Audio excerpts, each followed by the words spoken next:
Este vídeo é um oferecimento de Ocioso Curioso, matando o seu ócio e a sua curiosidade. Confere lá, link na descrição.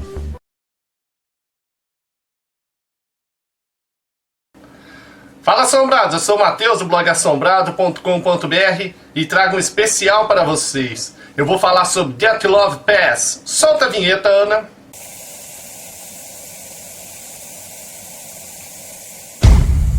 Assombrados, esse é o especial do jeito que vocês gostam, bem pesquisado, longo, grandão. Deu um trabalhão aqui, acho que somando tudo deu mais de 40 horas até chegar esse vídeo até vocês, hein? Então espero que gostem do resultado. E é claro que tem uma novidade, esse vídeo aqui é o primeiro vídeo onde eu tenho um patrocinador. Sim, a página do Facebook Ocioso Curioso acreditou aqui no nosso trabalho e investiu aí na publicidade, fez um apoio que vocês viram lá no início. E no meio aqui desse vídeo eu vou falar alguma coisinha sobre a página deles para vocês visitarem, ok? Quem quiser aí saber como investir aqui nos vídeos do canal, essas coisas, lá na descrição tá o link do nosso Media Kit. É só clicar ali que vocês vão ver nossos números, todas as informações possíveis. Antes de começar, eu preciso só dizer também que Dyatlov Pass é o maior mistério da Rússia, um dos maiores mistérios da Rússia do século passado, do século XX, apesar de ser um dos casos mais bem documentados que se tem notícias naquele país. O que aconteceu com esses 9 montanhistas que saíram aí para se aventurar, mas morreram de forma inexplicável até o momento? Eu vou dar teorias, várias teorias do que aconteceu. Eu vou fazer uma reconstrução do que aconteceu lá no local. Os investigadores analisaram os dados, os cortes, os corpos, tudo. Eles conseguiram reconstruir qual foi o caminho que os estudantes seguiram. A dúvida é o que fez eles fazerem aquilo. Essa é a grande dúvida.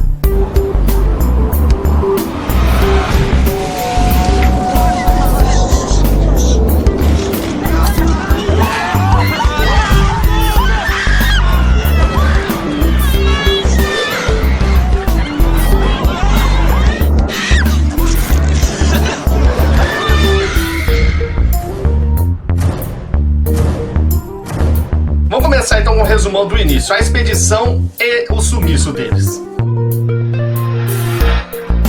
Vamos voltar ao dia 25 de janeiro de 1959, portanto mais de 50 anos atrás. 10 esquiadores, estudantes, amigos, bem experientes lá da antiga União Soviética, partiram para uma viagem de 14 dias lá nos Montes Urais. Eles iriam esquiar pela região e era a viagem de uma vida também. Todos adolescentes, na casa dos 20 e poucos anos. Era algo assim que você pode ver pelas fotos que eu estou mostrando aí para vocês, todos estavam felizes e curtindo o momento. Só que o lugar era gelado pra caramba, nós estamos falando de uma região dos Urais. Os Urais têm mais de 40 mil metros quadrados de área deserta praticamente. Só um povo mora lá que são os Mansis, que nós vamos falar pra frente. Então existia muito perigo, mas eles eram experientes, eles sabiam o que estavam fazendo e eles queriam ser de elite. Naquela época, em plena Guerra Fria, a Rússia valorizava atletas de elite. Então se eles fizessem essa expedição e retornassem, eles mostrariam que eles eram de elite e quem sabe eles competiriam pelo seu país. O líder da equipe era Igor Dyatlov, de apenas 23 anos, mas já bem experiente. E ele traçou todo o cronograma de como seria a viagem. Eles parariam no povoado Mansi. A partir desse ponto eles seguiriam a trilha que um caçador experiente Mansi, que conhece o local como a palma da mão, demarcou para eles seguirem. Iriam seguindo a encosta da montanha até chegar numa floresta, subir lá na montanha, voltar, ó, tudo tranquilinho, mas deu errado. Vamos ver então o que aconteceu.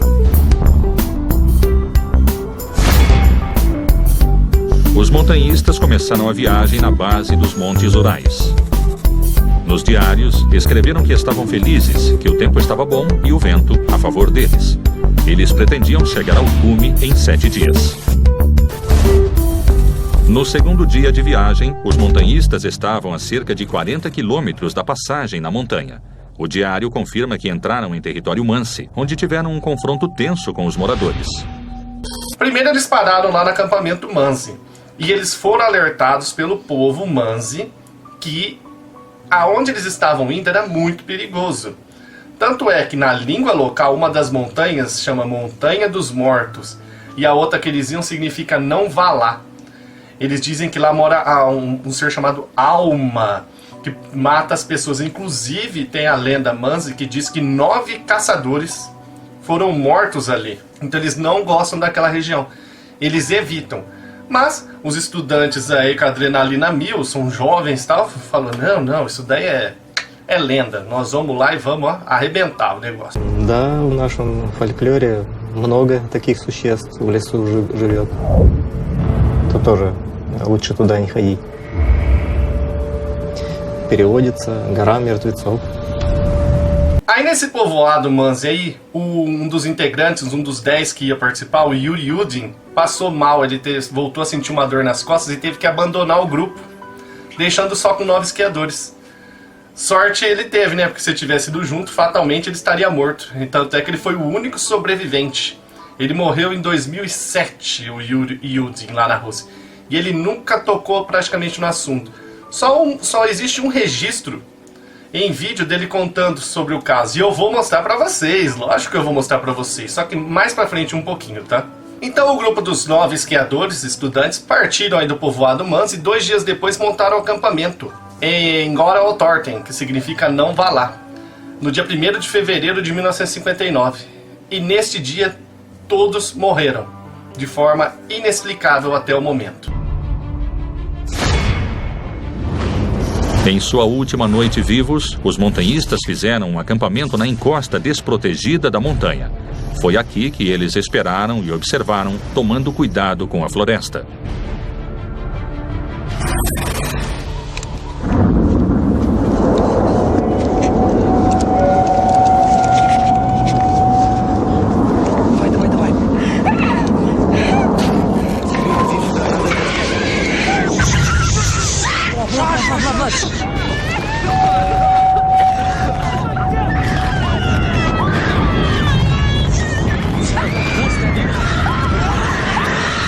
Passou um tempo, os familiares não receberam notícias, porque eles falaram, nós vamos voltar depois de 7 dias e ligar para vocês, falando do resultado da missão.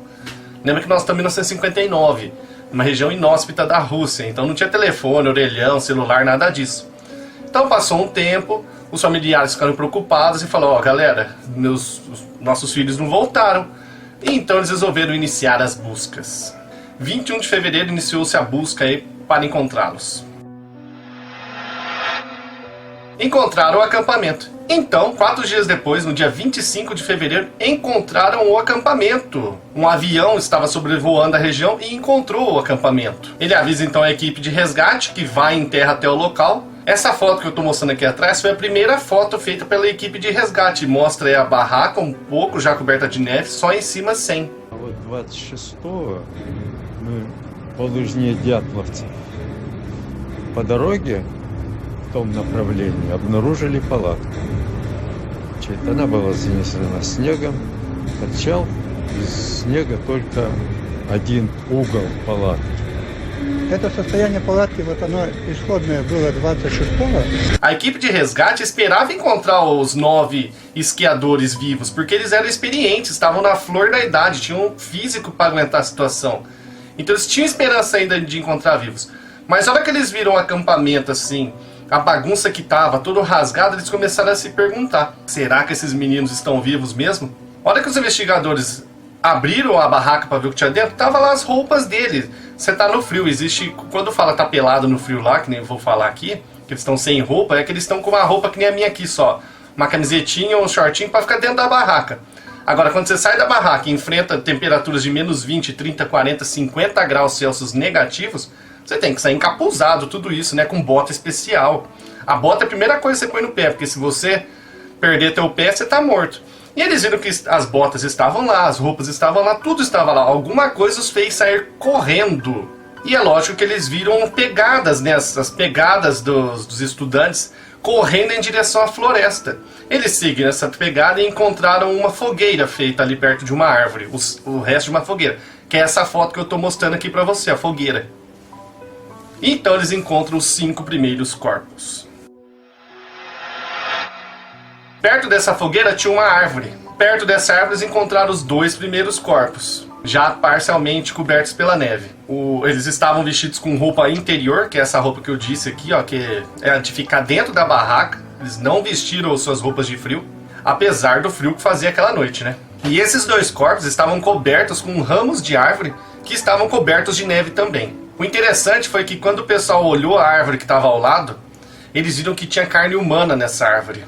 Então eles deduziram o seguinte, que esses dois corpos que eles encontraram de estudante tentaram escalar essa árvore, só que estava congelada a mão e não perceberam que eles estavam destroçando sua própria mão, assim, não estava sentindo.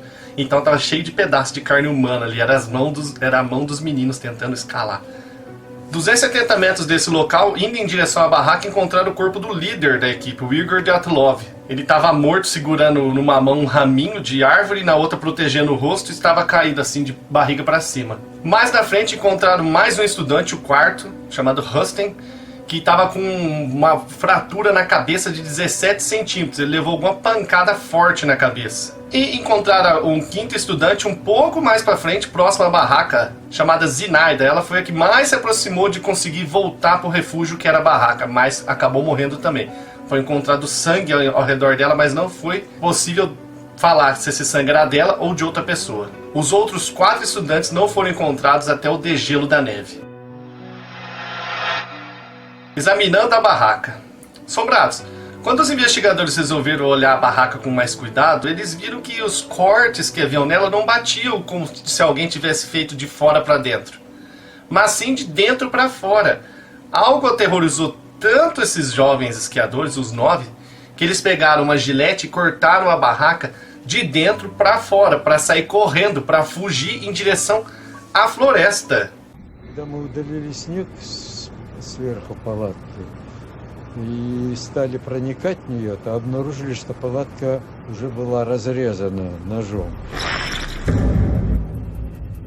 A barraca tinha uma série de pequenos cortes na parte de cima e grandes aberturas verticais na lateral. A análise provaria mais tarde que os cortes foram feitos de dentro para fora. Foi nesse ponto que a investigação russa deu uma pecada. Eles erraram aqui porque eles não catalogaram o que tinha dentro da barraca. Eles separaram tudo, mexeram na cena para separar os que pertencem de cada família para mandar para a família das vítimas. Encontraram os rolos de máquina fotográfica. Sim, existiam vários rolos de máquinas fotográficas que eles levaram para registrar o momento. Mais ou menos 100 fotos foram tiradas e são essas fotos que eu mostrei até agora e vou mostrar ao longo desse vídeo. São todas fotos feitas ou pelos estudantes ou pela equipe de resgate. A descoberta dos outros 4 corpos. Mais de 40 dias depois, encontraram os outros 4 corpos dos estudantes no dia 4 de maio de 1959. Eles estavam em estado bem ruim mesmo, porque eles estavam enterrados na neve, que quando derreteu, formou uma corrente de água gelada que passava por seus corpos, pelo seu rosto e tal, então danificou bastante. E esses corpos estavam, assim, em estado bem chocante. Eu vou mostrar as fotos aqui. Quem não quiser ver, passa pra frente aí, faz alguma coisa, porque pode ficar impressionado. Uma das moças encontradas, inclusive, estava sem os olhos e a língua. Era a Ludmila. Ela tinha, além disso, graves fraturas em sua costela. A moça acho que foi a que mais sofreu. O interessante aqui, ó, eu falei rapidinho, não deu pra perceber, mas ela estava sem a língua. Sem a língua. O que tirou a língua? Porque a língua tem que ser arrancada. Ela não mastigou e comeu a própria língua. Alguém foi lá e puxou a língua dela. E além disso, não tinha carne revestindo a cavidade bucal. Comeram a língua e tudo esse pedaço aqui dela, como você está vendo na foto aí. Uma coisa interessante é que no pé dessa moça aí tinha roupa dos 2 primeiros corpos que morreram lá na fogueira. Lembra que estavam cobertos por ramos? Então ela deve ter pegado as roupas desses 2 e feito alguma proteção para o seu pé. Além de estar usando um chapéuzinho também de outro integrante. Os outros 3 corpos também estavam todos machucados. Tinha costelas quebradas, fraturas na cabeça, estado bem deplorável. Nessas fotos que eu estou mostrando aqui para você, você está vendo um homem num barranco, né? Provavelmente os meninos fizeram isso, esses 4 sobreviventes. Eles correram até o lugar, cavaram um buraco assim para se proteger do frio. Mas aí eles morreram e esse barranco, tuf, e com a neve deixou eles encobertos, né? Por isso que a equipe de resgate não chegou. Quando ocorreu o degelo, aconteceu aqui o que essa outra imagem está mostrando, ó. Os corpos deles ficaram à mercê da água gelada passando por eles, o que ajudou a destruir o corpo também. Foi preciso esperar 4 dias para que os corpos deles descongelassem. Os 4 corpos restantes são encontrados a 80 metros dos outros, a cerca de 600 metros do acampamento. Esse não tem olhos. E aquela? Aquela não tem língua. Um dos homens levou um golpe na nuca. A análise forense descreve seu crânio como esmagado por uma poderosa força desconhecida. Uma coisa interessante é que durante o funeral desses estudantes, eles repararam que muitos deles estavam com aspecto alaranjado, a pele dele. Por que será que ele estava alaranjado? Você está impressionado? Você ficou impressionado com essas fotos, com essas coisas que você tem agora, com esses incidentes, essa teoria, esse mistério? Então eu vou falar aqui do nosso primeiro anunciante. Sim, é uma página do Facebook chamada Ocioso Curioso. Tem quase 200 mil curtidas já. Eu quero convidar você para conhecer essa página, curtir lá, escrever que veio desse vídeo aqui para ela ficar todo feliz e mais gente querer anunciar aqui. Que, como você está vendo aqui nesse vídeo, mostra curiosidades do dia a dia, além de diversas fotos de bichinho. Você gosta de foto de bichinho? Tem muitas fotos de bichinho, além de muita coisa curiosa. Você está vendo aí, ó? Faça uma visita, link está aqui na descrição, porque lá o seu ócio nunca foi tão curioso. Vamos continuar aqui então? Já fiz meu merchan, tal. Quer fazer um merchan aqui no vídeo aqui, no especial, nos vídeos da Ana, nas minhas notícias? Vai lá na descrição e clica no nosso Media Kit. Reconstrução do caso. Reconstrução do caso. Assombrados, esse caso ele pode ser meticulosamente reconstruído a partir dos dados escritos no diário e das fotografias que eles mesmos tiraram, do conteúdo estomacal encontrado nos corpos e das pegadas encontradas na neve. Foi mais ou menos assim que aconteceu lá. Eles estavam acampados na barraca e alguma coisa na floresta estava deixando eles meio apreensivos. Por isso eles pegaram uma gilete e fizeram cortes na lona da barraca para poder espiar o que estava na floresta. Então, algum evento desconhecido, é aqui que fica o X da questão, aconteceu, que fez esses 9 esquiadores estudantes abandonarem o seu santuário, que era a barraca. Você está na neve, a menos 50, 40, 30 graus negativos. Você não vai querer sair da neve, da sua barraca e correr para a neve. Mas algo fez eles saírem correndo e deixarem bota, roupa de frio, tudo. Eles saíram correndo com suas roupas interiores. A princípio se dispersaram em 3 grupos, as pegadas mostram, mas todos se encontraram a dezenas de metros para baixo na floresta. Se reuniram ali e tentaram acender uma fogueira. E 2 deles que tentaram escalar uma árvore para pegar lenha, não se sabe, para tentar ficar em cima e fugir de algo.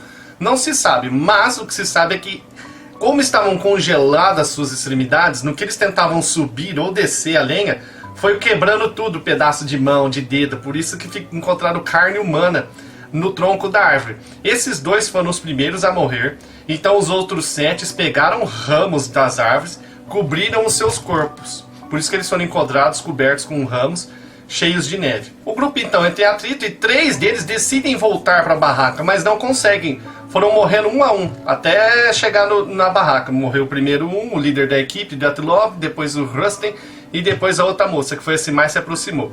Os outros 4 se movimentaram um pouco e decidiram fazer um abrigo para se proteger do frio. Então eles cavaram ali um pedaço e ficaram ali. Mas outro evento aconteceu que estraçalhou seus corpos por dentro.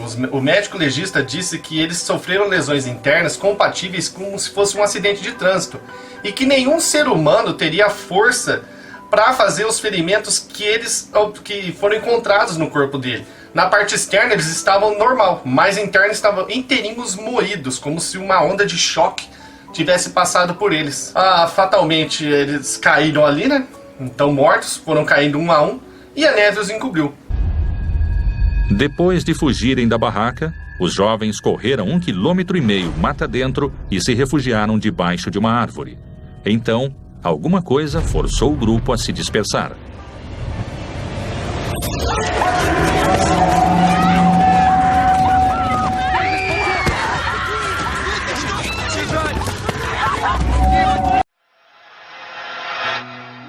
Todo esse material que usou para a reconstrução do caso que eu falei aqui está disponível na Rússia, na Fundação Dyatlov, que foi criada para manter a memória desses 9 estudantes. Lá você encontra tudo referente ao incidente.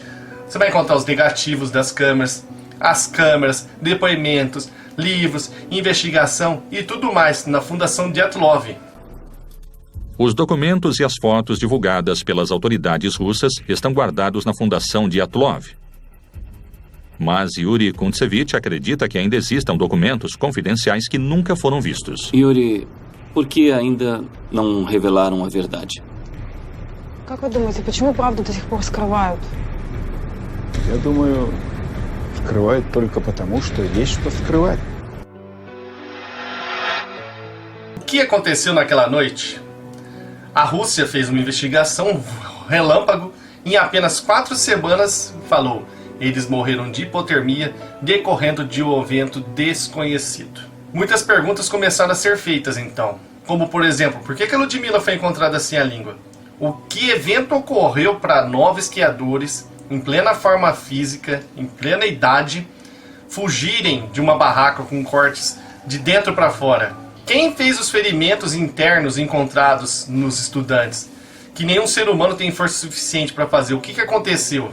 A última foto que eles tiraram mostra uma luz muito estranha. O que é essa luz aí? Então, com este cenário, várias teorias começaram a acontecer. E eu vou contar para vocês a partir de agora. Existe a teoria dos militares, teoria da avalanche, teoria do UFO, teoria do povo Manzi, que matou eles, e até a teoria do Yeti, que, acredite se quiser, parece que é a mais provável, hein? Eu vou deixar ela por último.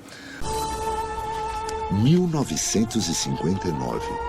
9 jovens civis morrem em uma viagem de esqui em circunstâncias horríveis e inexplicáveis. Será que eles mataram uns aos outros? Eram vítimas de testes soviéticos secretos? Eu não vou fechar esse caso! Ou foi algo de outro mundo? Vou começar aqui com a teoria da avalanche. A avalanche foi a primeira teoria a ser proposta e chegou até a ser oficial durante um período, mas vários fatores desmentem essa hipótese de que ocorreu uma avalanche. É sabido que nos pés das montanhas ali onde eles estavam, avalanches são comuns.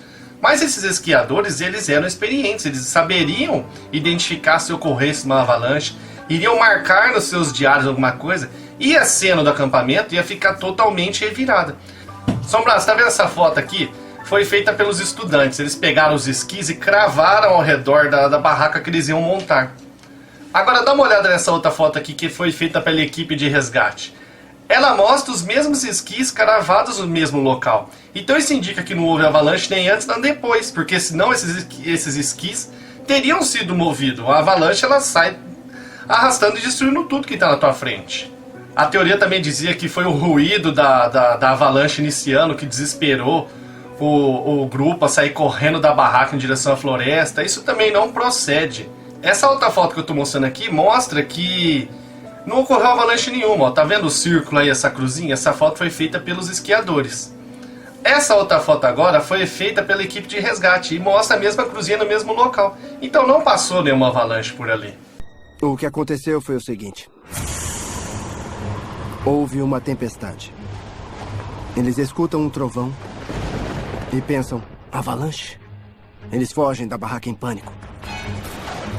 E se separam. No escuro, não conseguem achar o caminho de volta. Acendem uma fogueira para se aquecer, mas já é tarde. A hipotermia bate. Eles removem os casacos e morrem. É uma teoria interessante. Mas cadê as roupas? O vento deve ter levado. Eu não engulo. Teoria das forças naturais. O povo Manzi que mora ali no local e foi muito útil para as pessoas, pois eles conhecem como a palma da mão para encontrar o acampamento e os meninos. Eles dizem, como eu falei anteriormente, que a montanha, a região, é habitada por espíritos e que esses espíritos são os donos da floresta e não gostam das pessoas que vão lá para destruir a natureza. Então os esquiadores adentraram a área deles e eles não gostaram e resolveram matar os meninos. Os meninos eles precisavam marcar as árvores para saber por onde eles estavam passando. Inclusive, eles estavam seguindo o rastro que um caçador Manzi fez no dia anterior para eles. Essa foto que eu estou mostrando aqui mostra o líder da equipe, o Igor Detlov, numa árvore onde os Manzi registram que passaram por ali, os diversos clãs que existem. E ele fazia marcas também para as pessoas saberem que eles passaram por ali. Então, por eles estarem destruindo aí a natureza, esses espíritos podem ter ficado bravos e matado eles. Acabaram discutindo. Com muitos homens e poucas mulheres, sempre há uma discussão. Eu falei pra levar o esqui até a montanha. Eu mandei levar. Os ânimos ficam exaltados, a violência aumenta. Fique longe, sai daqui, agora! Pra trás, pra trás, pra trás. Forçados a se despir. Tirem toda a roupa, tirem a roupa. Vamos morrer congelados. Eu tô mandando tirarem a Vão roupa. até as árvores para acender a fogueira e se aquecer. Mas é tarde demais. E então morrem.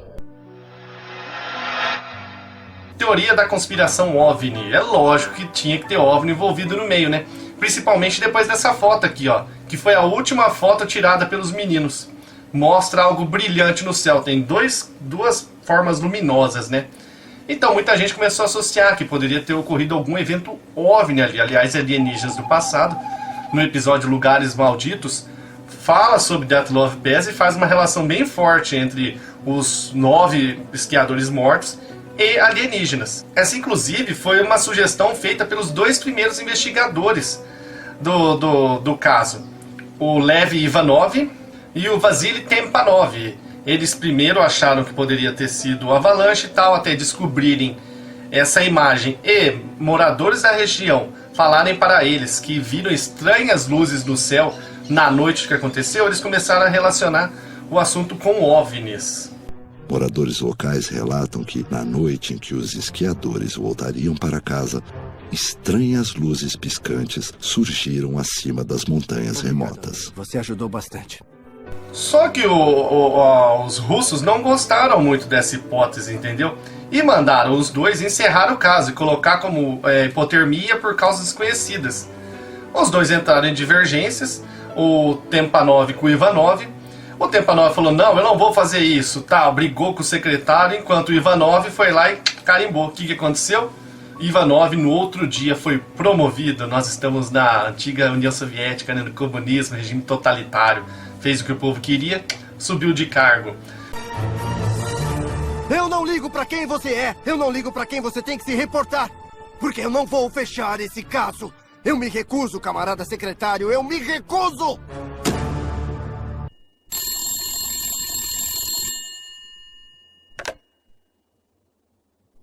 Ivanov? Sim, camarada secretário.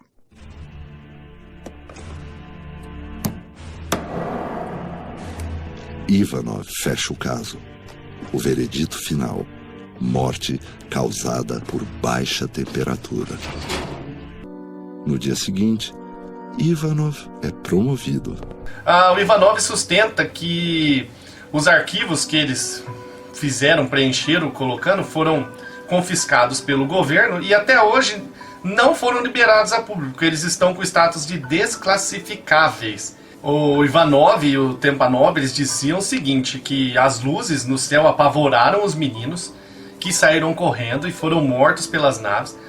Mas eles dizem também que não encontraram restos de nave, nada disso daí, porque o exército russo chegou no local antes e fez uma faxina ali, limpou tudo que poderiam para não deixar vestígios. Isso também mostraria o porquê dos meninos estarem com aparência alaranjada, que seria em decorrência da radioatividade emitida pelo OVNI. Inclusive uma peça de roupa de um deles estava radioativa.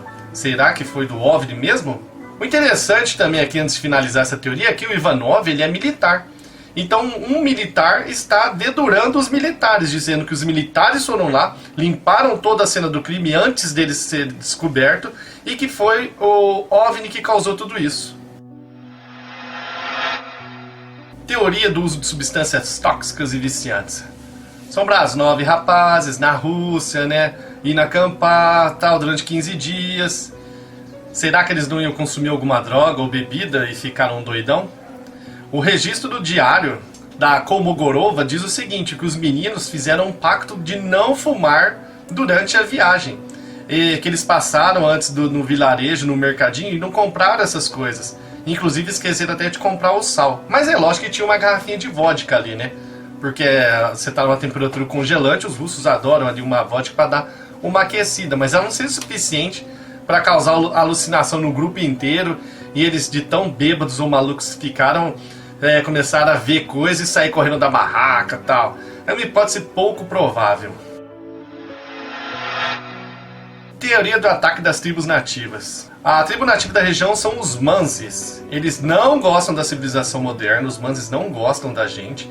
Eles querem ficar ali isolados, eles já estão numa região isolada e querem viver isolada ainda. É difícil o contato com eles, o acesso.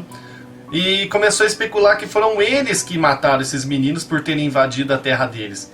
Inclusive o exército russo na investigação chegou a prender alguns Mansis e torturá-los para eles confessarem a verdade. Só que eles mostraram que não, eles só aconselharam os meninos para não ir lá e cooperaram, inclusive mandando um caçador Mansi trilhar o caminho um dia anterior, marcar, para eles saberem que caminho que eles tinham que seguir.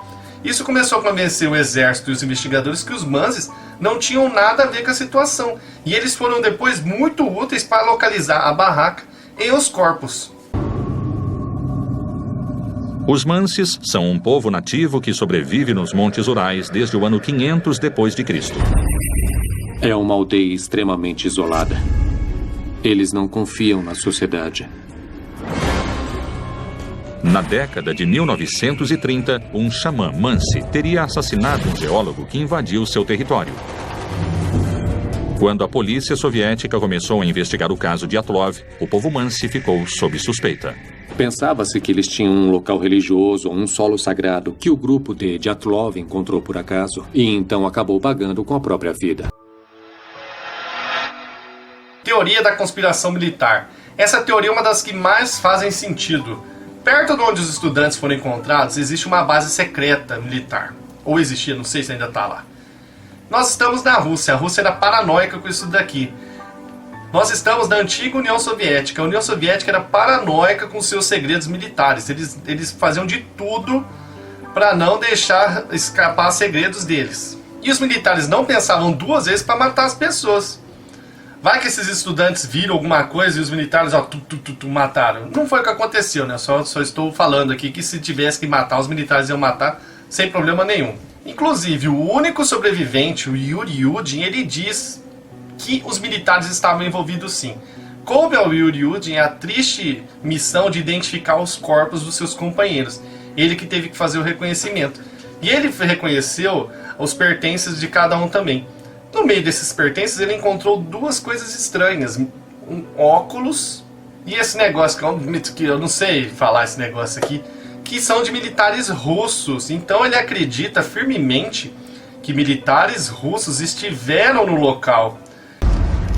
Essas são as únicas imagens conhecidas de Yuri Yudin falando sobre o caso. Foram gravadas pouco antes de sua morte em 2013.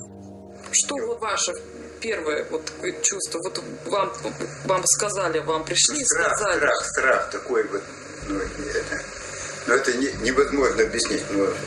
Inclusive, uma investigação nos arquivos oficiais do governo que fica em Ekaterimburgo, uma cidade lá próxima, que é de difícil acesso hoje em dia, deixa uma pista de que os militares estiveram no local antes.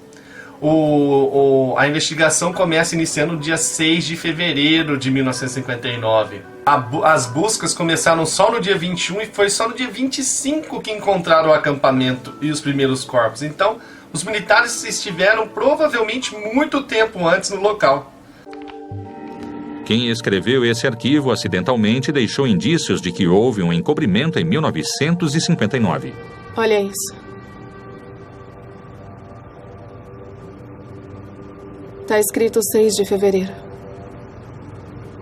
Mas os estudantes só foram dados como desaparecidos no dia 15 ou 16 de fevereiro. Esse arquivo foi aberto 10 dias antes de ter sido notificado oficialmente o desaparecimento dos montanhistas. Isso prova que alguém chegou na cena do crime antes da equipe de busca. Isso provava que o Yuri Yudin, o 10º alpinista, estava certo. Os militares só podem ter chegado lá antes. Mas por quê? O que levou os militares a ir até lá? Será que eles foram vítimas de alguma arma química? Será que era algum teste de um foguete, essa explosão que fez destruir os corpos dos outros 4 que tentaram sobreviver ali naquele abrigo? Porque eles estavam com todo o interior do corpo destroçado, o exterior estava normal. Isso leva a crer que aconteceu uma onda de choque ali, que destruiu os órgãos internos deles. Eles estão em 2 grupos. Um perto da ravina, voltando após esquiar. O outro na barraca. Ela é a garota mais rápida da montanha. Espera. Na ravina, eles ouvem um rugido. Um dos esquiadores olha sobre as pedras para ver o que é o barulho.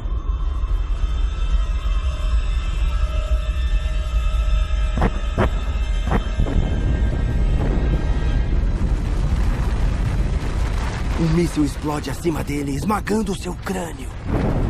Os outros são jogados no chão com uma força incrível. Uma onda de choque causada por uma explosão aérea explicaria as lesões e deixaria poucas evidências. Teoria da espionagem. A teoria da espionagem diz o seguinte: uma das formas de saber se um país estava numa base militar mexendo com radioatividade, com bombas atômicas, era contrabandeando peças de roupas que ficavam radioativas. E eles faziam isso daí naquela época, hein?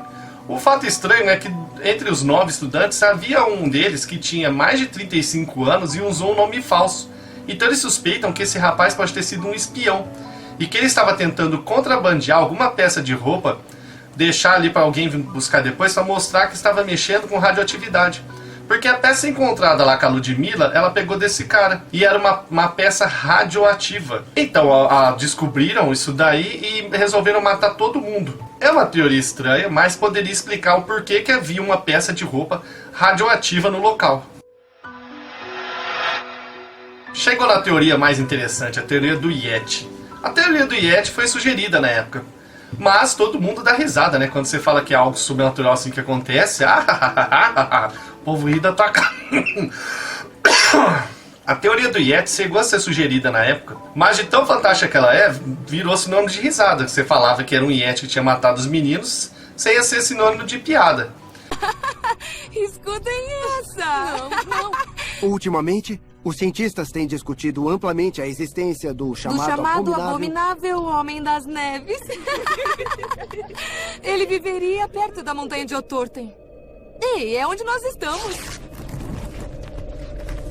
Vocês ouviram isso?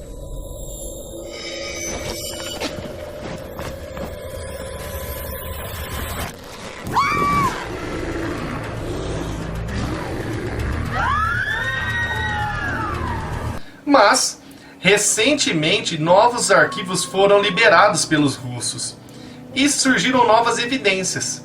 Passou no Discovery há um tempo atrás um documentário muito interessante chamado Morte na Neve, que mostra o explorador Mike Liebek, a jornalista russa Maria Klenokova e a equipe de filmagem que tentaram solucionar esse mistério aí do Dyatlov Pass, que tinha ficado em evidência um tempo antes com a morte do Yuri Yudin. Eles conseguiram acesso aos arquivos, eles tiveram acesso a informações de fontes anônimas que as pessoas não tinham conhecimento, descobriram novas fotos e tudo indicou que foi um Yeti que matou aqueles estudantes. Eu vou mostrar agora para vocês aqui o porquê. Primeiro, esses dois foram na Fundação Dyatlov e lá eles tiveram contato com as duas primeiras pessoas que chegaram no acampamento. Eles ainda estão vivos e contaram o que viram lá para eles. O interessante é que eles falaram que existiam pegadas muito grandes na neve, que eles viram, mas que foi omitida no relatório oficial.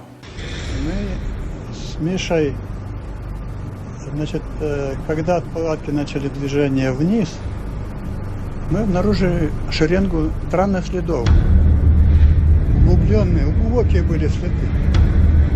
Вот они-то и не оказались зафиксированными в уголовном деле. И даже среди свидетелей, по-моему, никто об этих следах не говорит. Мы видели оба эти следы.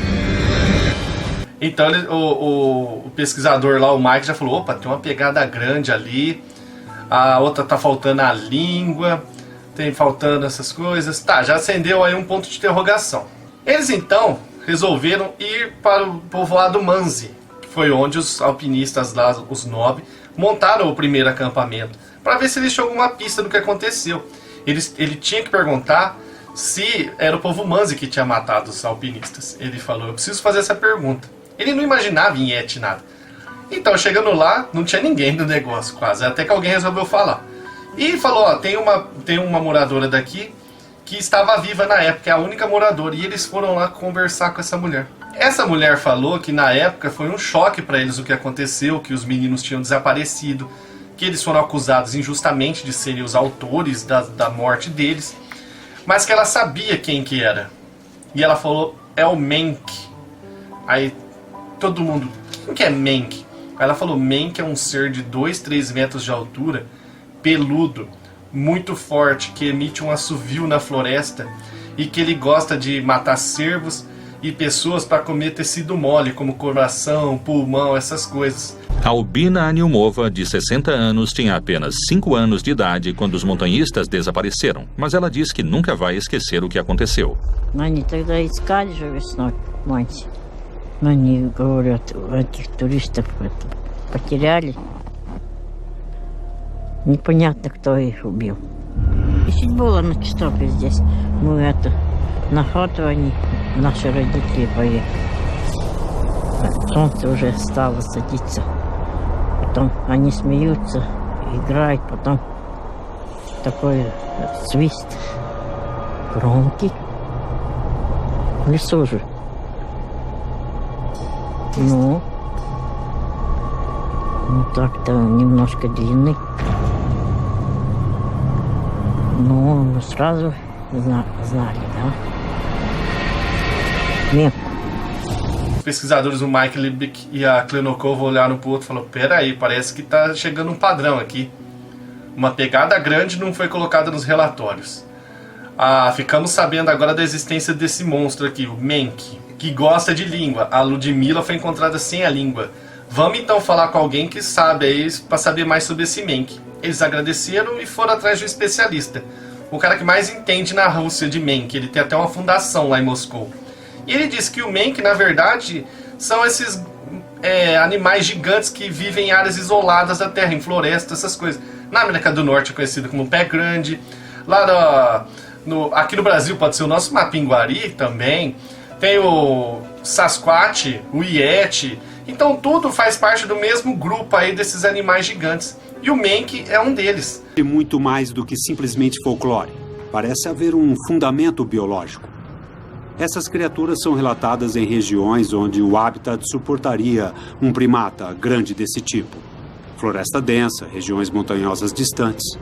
Os Montes Urais, onde os estudantes foram encontrados, são um dos locais mais remotos do mundo. Um local perfeito para um Yeti sobreviver. Tenho certeza de que existe algum tipo de criatura vivendo hoje na rua. O Menk não gosta que assovie na floresta. Então ele falou, se vocês forem para a floresta, não assoviem, porque ele não gosta.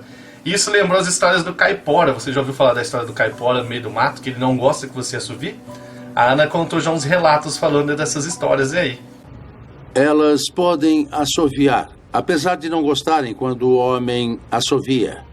Na verdade, ele disse que esses assovios, esses sons que eles fazem, são bastante comuns. Se for na floresta, não assovie, porque pode ser que o Yeti apareça para te castigar. E disse que por eles serem grandes, eles tinham pés enormes e mostrou diversos moldes de pé, assim, de pé grande. Então o Mike resolveu pesquisar na internet para saber mais sobre o Menk e encontrou diversas filmagens de pessoas registrando o Menk, esse pé grande aí. É o vídeo de um montanhista na Sibéria.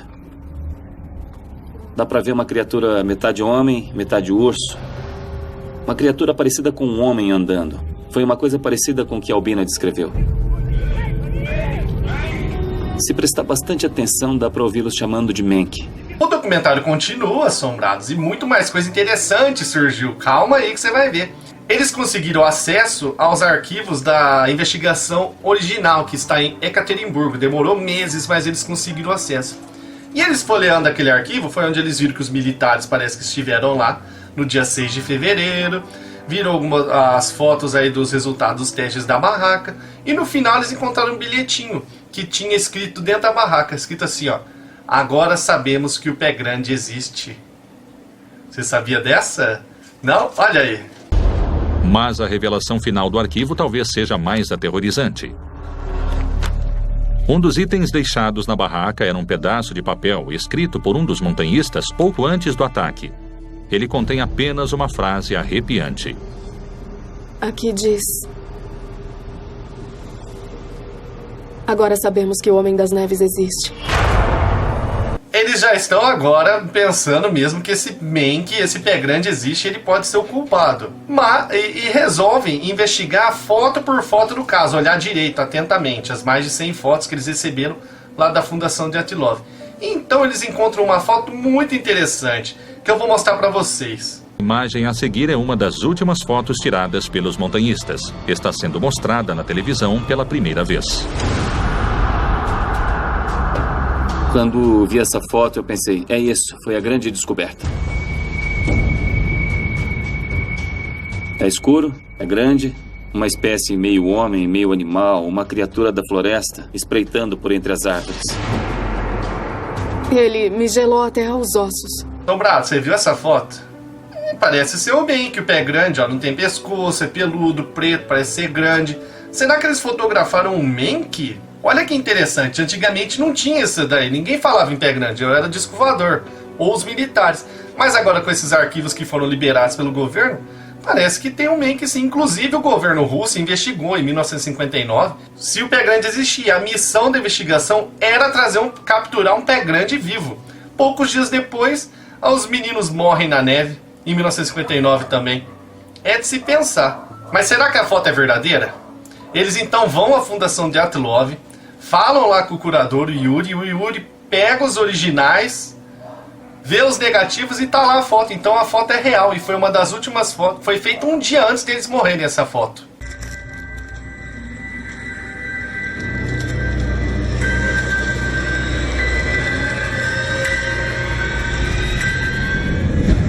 Вот этот кадр. Вот она нашла. Poderia ser essa a única imagem fotográfica conhecida de um Yeti russo? É 100% autêntica. Então vamos recapitular essa teoria do Yeti. Os dois primeiros a chegar ao local viram pegadas grandes que não foram colocadas no relatório oficial. O povo Manzi disse que acredita que foi o Mank, que ele gosta de comer tecidos moles, como a língua. A Ludmilla não tinha língua. Eles encontram um bilhete escrito pelos estudantes dizendo que agora eles sabem que o pé grande existe. Essa nova foto, que nunca tinha sido vista antes, mostra o que seria um pé grande. Olha que interessante. E eles receberam mais informações. Eles receberam um vídeo, eles descobriram um vídeo onde um militar, que só dá pra ver uma silhueta assim, revela que naquele dia eles estavam testando um míssil na região.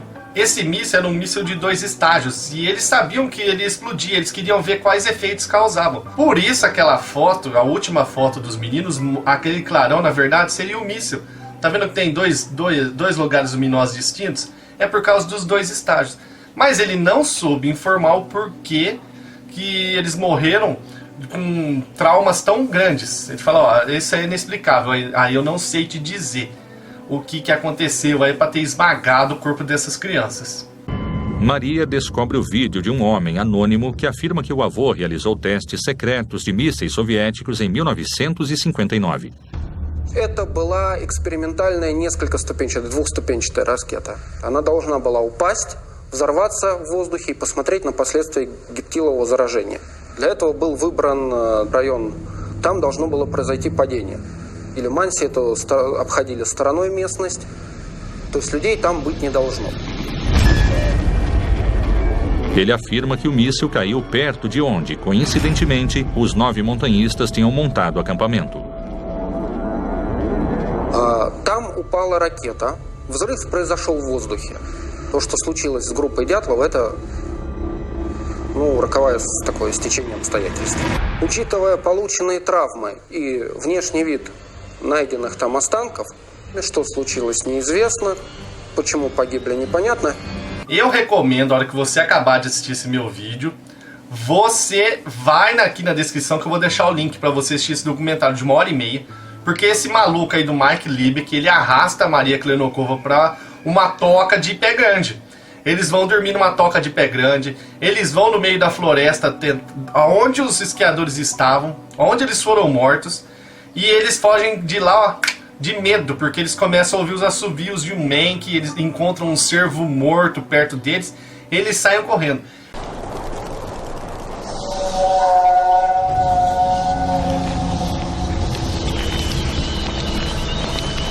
Vem, vem!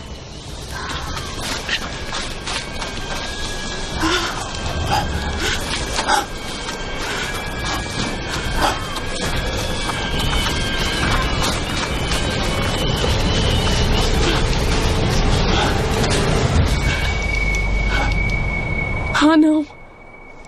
Meu Deus do céu.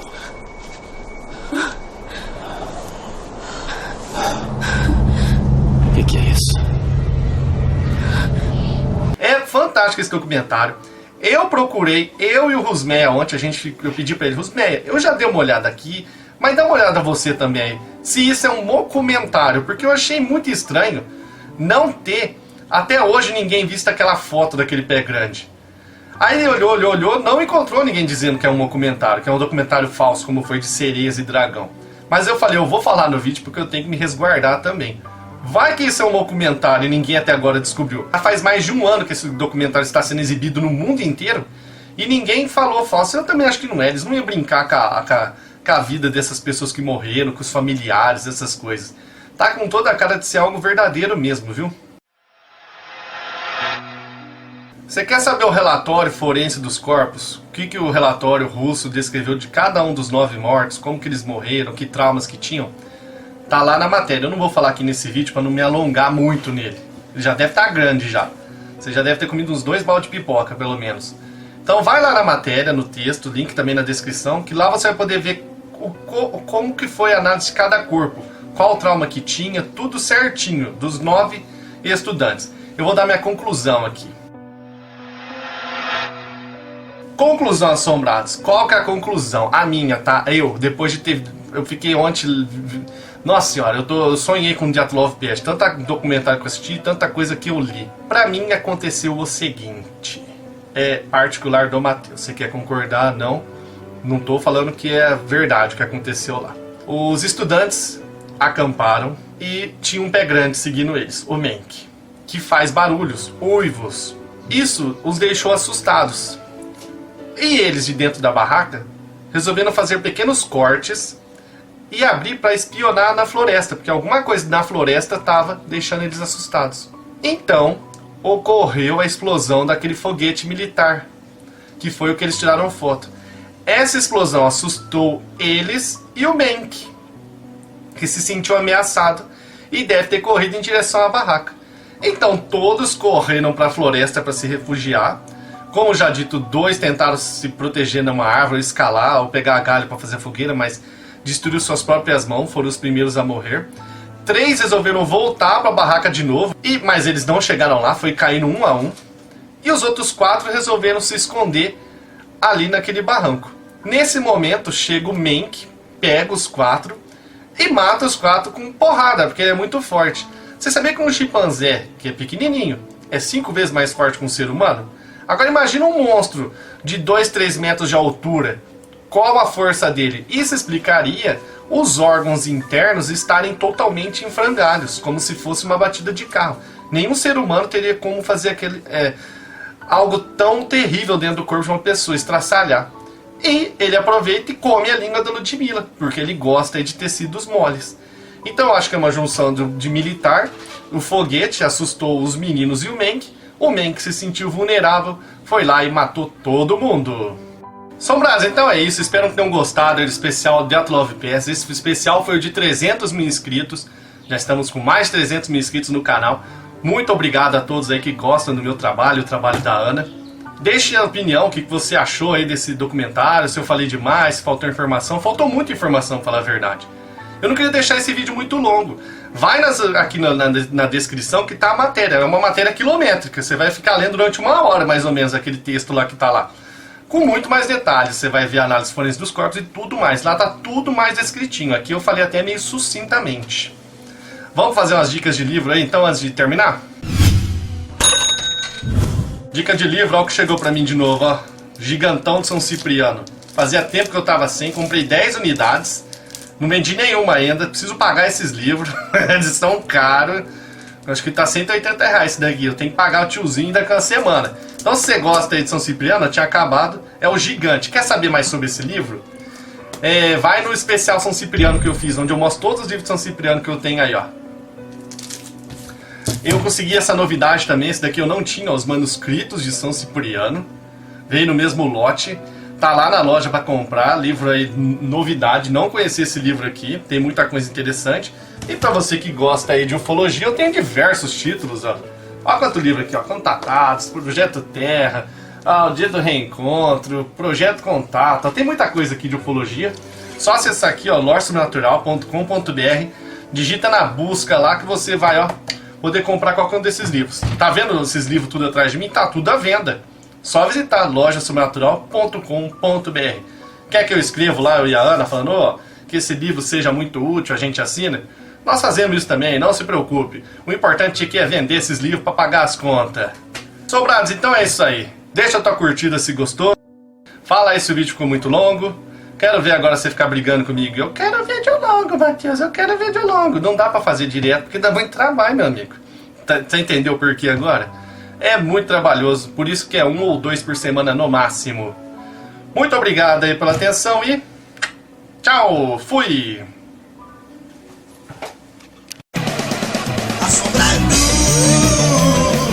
Os relatos da Ana e a notícia do Matheus. .com.br, você não se inscreveu. Os relatos da Ana e a notícia do Matheus.